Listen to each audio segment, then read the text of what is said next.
দিন কায়েমের কথা বলার কারণে আল্লামা সাঈদী 13 বছর জেল খাটা লাগছে।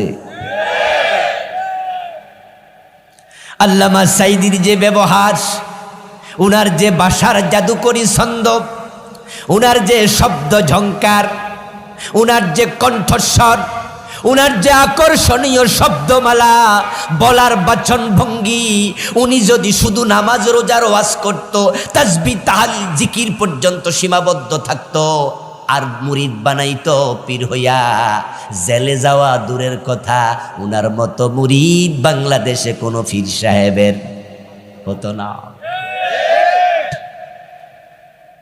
কিন্তু এই লোকটাকে তারা জেলে দিল, ধর্ষণের মামলা দিল, খুনের মামলা দিল, জ্বালাও পোড়াও মামলা দিল, উনাকে যুদ্ধাপরাধী বানালো।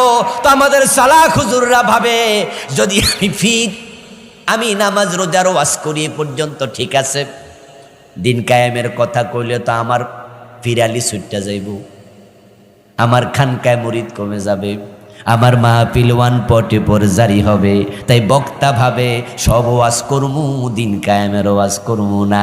যেই বক্তা দিন কায়েমের ওয়াজ করে না, তার মাহফিলে কোনোদিন 144 জারি হয় না।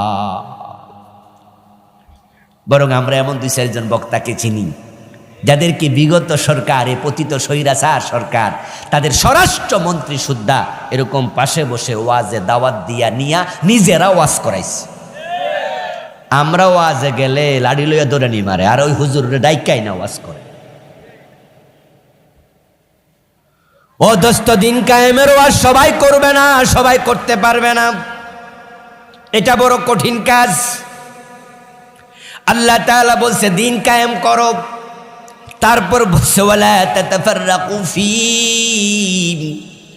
এবং দিন কায়েমের ব্যাপারে পরস্পর মতবিরোধ করা যাবে না।